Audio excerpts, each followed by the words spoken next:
Primero que decimos es que la verdad histórica, que es esto que supuestamente los habrían incinerado a todos en un basurero, era falso. También descartamos que hubiesen sido infiltrados o que las fuerzas de seguridad se hubieran confundido y que estaban infiltrados por otra banda de narcotraficantes. Eso lo descartamos porque no había ningún antecedente, no había ninguna información. Y llegamos hasta cierta etapa en que efectivamente la policía de distintos municipios, muchos más de los que decían, y que estaba involucrada la Policía Federal y que todo esto había sido observado por el Ejército,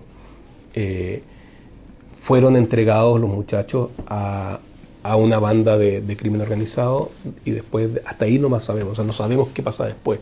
Nosotros dejamos líneas de investigación que han sido como, algunas se han ido ratificando, como por ejemplo que el posible motivo de la desaparición habría sido que ellos toman buses para ir a una marcha y en uno de los buses que ellos toman creemos que puede haber habido heroína porque es una ruta de heroína muy importante hacia Chicago de esa banda de narcos que es Guerrero Unido y más o menos para que vea la dimensión, porque aquí se produce un operativo de cierre de la ciudad y la ciudad no es una ciudad chica, o sea, la ciudad son 300.000 habitantes y cierran la ciudad con fuerzas de, como te digo, como de al menos 5 municipios, con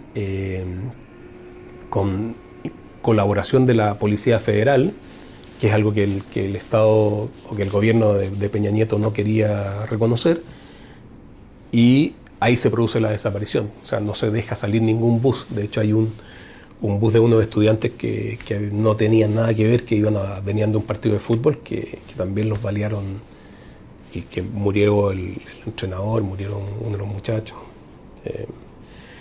Y hasta ahí sabemos nosotros. Después de eso nos fuimos y no hemos vuelto, en el fondo.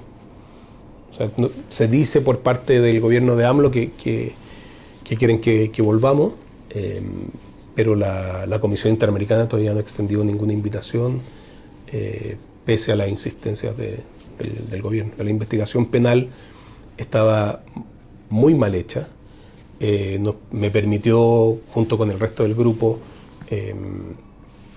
tratar de enderezar esa investigación, proponer líneas de investigación, proponer diligencia, participar en todo el proceso y al mismo tiempo generar un vínculo y establecer un diálogo de comunicación entre los familiares, los padres y madres de los 43 desaparecidos con el Estado, que pese a los intentos de la ONG de Derechos Humanos que tenían algunos diálogos, cuando nosotros llegamos las relaciones estaban muy rotas y logramos crear puentes de comunicación que lamentablemente después se anduvieron rompiendo porque nos echaron. Entonces cuando nos echan los familiares se molestan mucho porque sentían que estábamos avanzando en la investigación y que el Estado... Nos echa el Estado. ¿No? Sí, ahí nos echa...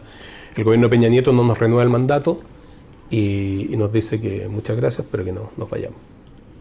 ¿Y ahora habría una ventana, una posibilidad? Sí, yo ahora estoy trabajando con una ONG de Monterrey, también en temas de desaparecidos, como capacitando a sus abogadas para que puedan trabajar con la Fiscalía de Monterrey, sugiriendo diligencia, planes de búsqueda, el mapeo de las fosas, para tratar de determinar como el patrón de desaparición y la distancia que recorre una persona que cuando es tomada detenida y después donde aparecen sus restos, como para poder investigar eso. Y ahora sí, el gobierno ha dicho que quiere que retornemos, pero la verdad que no hay ninguna invitación formal por parte de la Comisión Interamericana. Uganda supuestamente, por lo que estamos viendo, terminaría en octubre, noviembre la defensa de Dominic Owens, y eso sería, ya empezamos 2015 creo, sí. Y estaría como supuestamente terminando la defensa. De ahí viene la sentencia del tribunal como de primera instancia, y después cualquiera de las dos partes puede apelar a la Corte de Apelaciones de la Corte Penal Internacional. Yo te diría que cuando había poca experiencia en eso. De hecho, la Comisión Interamericana tiene como uno de los hitos más relevantes de efectividad de su trabajo en 1978, cuando en Argentina los invita el gobierno de Argentina y la comisión va a un centro de detención clandestina, como casi, o sea, más bien en una cárcel, y había una sección que era de detención clandestina y los presos empiezan a gritar: aquí estamos, y la comisión fuerza que abran esa puerta y se salvan, no sé, 20 personas o no sé cuántos eran, de ser desaparecidos, porque una vez que ya los institucionalizan son detenidos y después salen. Pero el trabajo, ponte tú, de investigación forense, de investigación, de búsqueda y todo eso, yo te diría que empieza con el equipo argentino de antropología forense, por ahí de los 86, por ahí. O sea, es post dictadura, cuando está el gobierno de Alfonsín y empiezan a encontrar restos desaparecidos. México tiene esa peculiaridad que tiene como dos mundos viviendo permanentemente. Si tú vas a Ciudad de México, tú dices, este es un estado absolutamente funcionando, está perfecto y todo. Pero si tú te mueves un poco en otro mundo paralelo, están desapareciendo gente constantemente. O sea, en Monterrey, el último caso que estamos investigando nosotros, lo desaparecieron en marzo. Entonces, y tú ves la ciudad y sigue funcionando. Ahora, está recrudeciendo, pero la gente como que se acostumbra a vivir con eso, y por lo tanto hay un estado funcionando al que se le pide cuenta y donde se hace más fácil, porque efectivamente es una democracia. Entonces, eso es totalmente distinto a, por ejemplo, ir a investigar a una dictadura. Primero necesitas una invitación del Estado. O sea, tú no puedes llegar y entrar. Si tú tienes una oficina, puedes hacer esta investigación, pero probablemente te van a echar. Entonces, eso desde el primer momento. Segundo, que efectivamente la amenaza pueden venir, la obstaculización, el acceso a la información es muy difícil, porque la gente tiene mucho temor y porque están controlados. Entonces, efectivamente, en una dictadura hacer este tipo de trabajo es casi imposible. Y por eso yo te diría que la gente de la Vicaría de la Solidaridad son héroes, son gente fuera de serie, o sea, excepcional, porque fueron documentando en ese contexto. Y esa documentación es la que después sirve para hacer pruebas. O sea, eso, yo diría que de las historias como de derechos humanos, el círculo completo de Pinochet es una historia de éxito que se vivió de fracasos por 17 años. O sea, la resiliencia de los abogados de la Vicaría de la Solidaridad y las abogadas de la Vicaría de la Solidaridad es una cosa bien admirable, que a mí me pasa un poco a veces con México. O sea, yo digo, recién ahora están como empezando a abrirle y dándole espacio a los abogados y abogadas de derechos humanos para que trabajen. Pero antes un fracaso tras otro y teniendo que recurrir a instancias internacionales, porque México en eso es muy hábil, se maneja muy bien a nivel de la comunidad internacional. Tiene recursos, aporta, es el primero en condenar una violación fuera de su frontera, y por lo tanto, o sea, por ejemplo, la expresidenta cuando dice así, yo no sabía que este era el tamaño de las violaciones y las desapariciones en México, es algo que por lo menos a mí me dejó helado, porque es algo público, conocido, pero te muestra cómo en lógicas de Estado y de poder, México es muy hábil en manifestarse como una democracia muy sólida y con muy pocos problemas. Se ha perdido esa cosa como media republicana, de respeto y admiración que uno sentía por sus instituciones en Valquemán. Por eso yo digo, puede parecer como contradictorio, y cuando yo digo, mira, a mí me interesa el individuo frente al Estado porque es el más poderoso y todo. Pero cuando tú tienes reglas, separación de poderes, tienes instituciones que funcionan correctamente, el individuo se favorece por eso. O O sea, los derechos del individuo se fortalecen. Te digo, en los lugares que me ha tocado estar, donde, salvo dictadura, que tú tienes ya el Estado como persiguiendo directamente, yo te diría que donde tú llegas a una zona donde no hay Estado, donde no hay comisaría, donde no hay colegios, donde no hay municipalidades, se produce siempre que hay un caudillo. Y ese caudillo es el que manda. Porque, en el fondo, el espacio de poder va a ser ocupado por alguien. Entonces, ¿qué mejor forma de hacerlo racionalmente a través del Estado? Entonces, lo mismo que cuando tú entras en discusiones como, por ejemplo, de no sé, la pena de muerte, entonces, bueno, y tú, si a ti mataran a tu hija, ¿qué es lo que harías? Bueno, es que esa es la gracia, justamente, de tener un proceso democrático, estatal, separado, que no, mis pasiones no son las que regulan la situación, sino que son las instituciones. Pero si ya no tenemos las instituciones, si ya no queremos las instituciones, claro, yo voy a ir y voy a matar al que mató a mi hija. Me acuerdo que cuando yo justamente estaba yendo en México, me entrevistaron una vez, me dice, ¿y tú qué sacas como comparativamente de tu experiencia con México, con Chile? Y me acuerdo que yo dije, no me acuerdo, creo que era con Polo Ramírez. Y le dije, ¿sabes qué? Yo creo que tenemos una muy buena clase política. El tipo era pleno periodo de financiamiento de campañas, pero yo decía, mira, si nuestro problema de corrupción es el financiamiento de la política, creo que es un problema menor comparado con... O sea, cuando tú hablas con argentinos te dicen, bueno, ¿pero hicieron las carreteras o no hicieron las carreteras? Sí, las carreteras están hechas. Entonces hay que se... O sea, yo no te digo que está bien, o sea, si era ilegal, es ilegal. Pero en términos comparativos, yo te diría que no tenemos una clase política, o yo pensaba, corrupta. Pero cuando tú ves lo de Carabineros, cuando ves eso, tú dices, pero esto era para beneficio personal.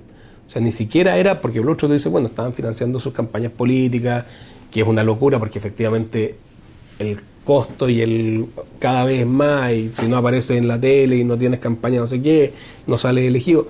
Creo que hay 1000 problemas. Pero yo decía, no es uno de los peores problemas. Entonces, el discurso a mí, el que se vayan todos, creo que es fatal. O sea, creo que vamos a terminar con algo peor. Vamos a terminar con Bolsonaro. Y esa gente, cuando tú terminas con Bolsonaro, el caudillo siempre, o no siempre, pero la mayoría de las veces es más corrupto que el que es fiscalizado con fuerza por oposiciones.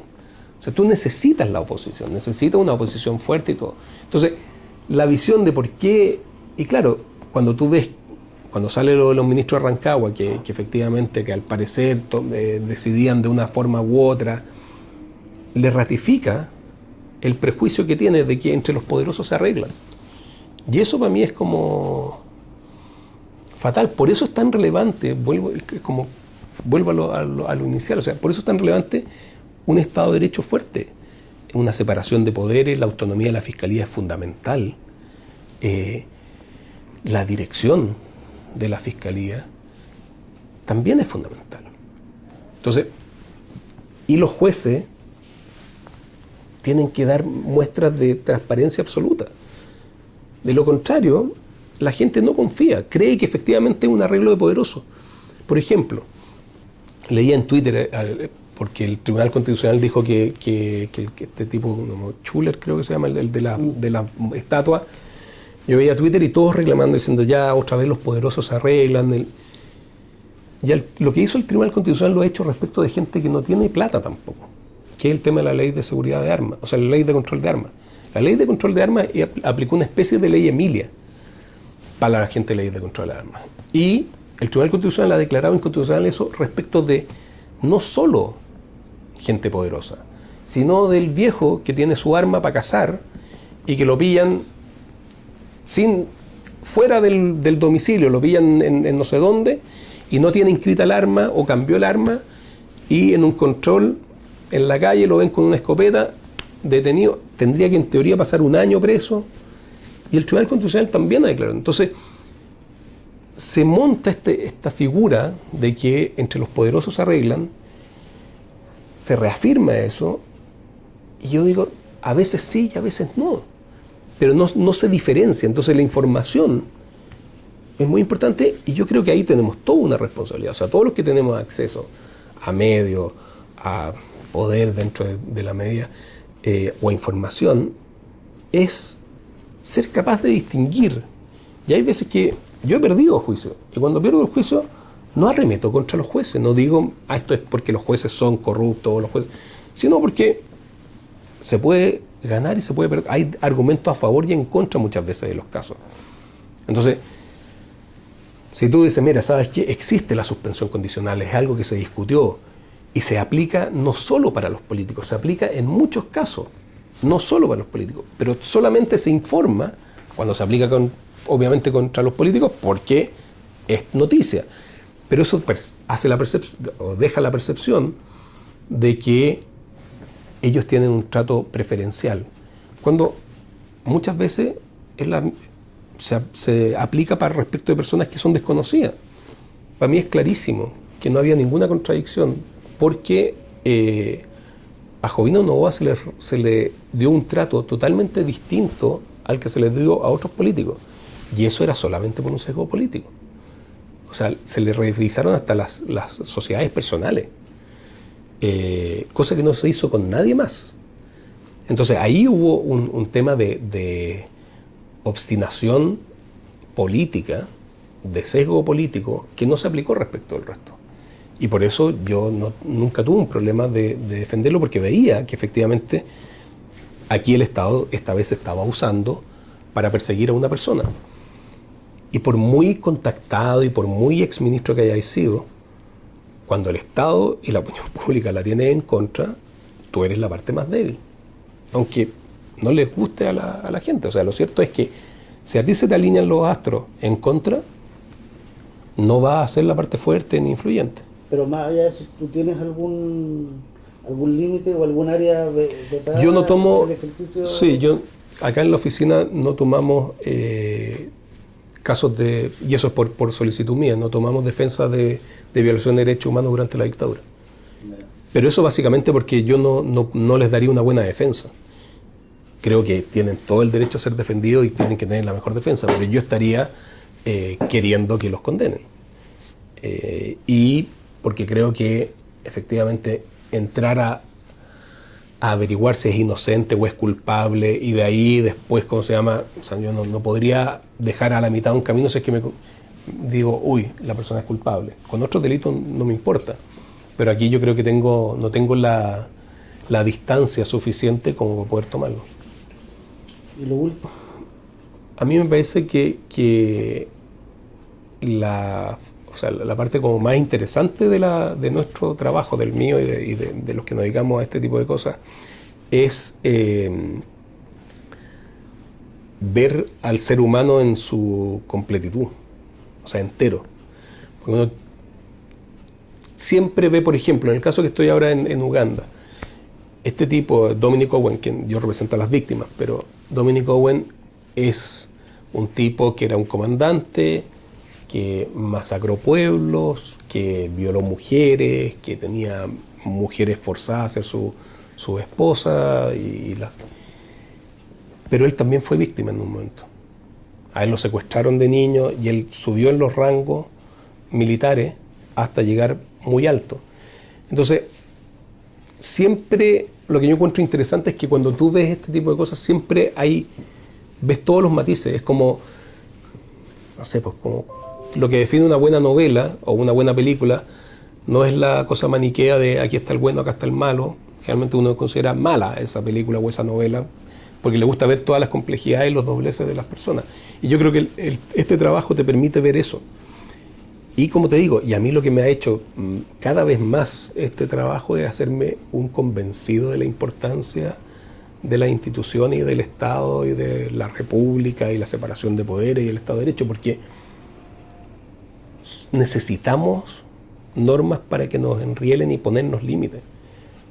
Pero eso es porque el ser humano puede no tener límites. Sí, es que eso es lo que yo creo. O sea, yo creo que cualquiera de nosotros, puesto en ciertas situaciones, podría hacer cualquier cosa. Entonces, yo considero que que el ser humano tiene muchas miserias. O sea, es y me incluyo, o sea, no estoy diciendo ellos, o sea, no las personas que yo he como querellante perseguido, que he investigado. No, es cualquier ser humano. Las víctimas también tienen sus miserias, porque uno las tiene, o sea, el ser humano tiene miseria. Y en ciertas circunstancias, quizás, ¿qué cosas podemos hacer? Entonces necesitamos reglas que nos digan cuáles son los límites. Porque te digo, en determinadas circunstancias los límites desaparecen y se producen las masas. O sea, cuando tú ves, por ejemplo, las masacres de Ruanda, eran vecinos que conversaban hasta hace nada. Acá en Chile, la gente que soplaba o le daba información a la CNI para que torturara. O sea, nadie podía no saber que la CNI torturaba y desaparecía. O sea, por favor, eso ya creo que nadie puede sinceramente creer eso.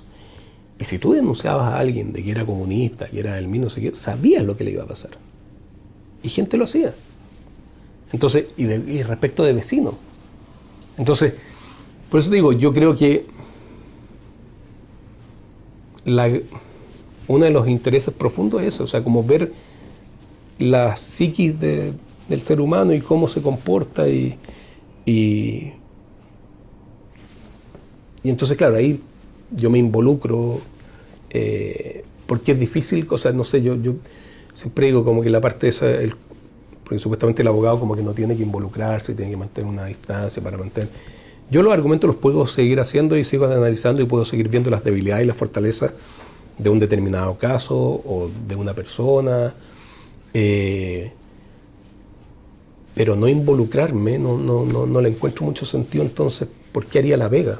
O sea, hay que levantarse en la mañana y volver a hacerla. Entonces, tiene que ser algo que te apasione en serio, pues, si no, como esa distancia, así como, no, mira.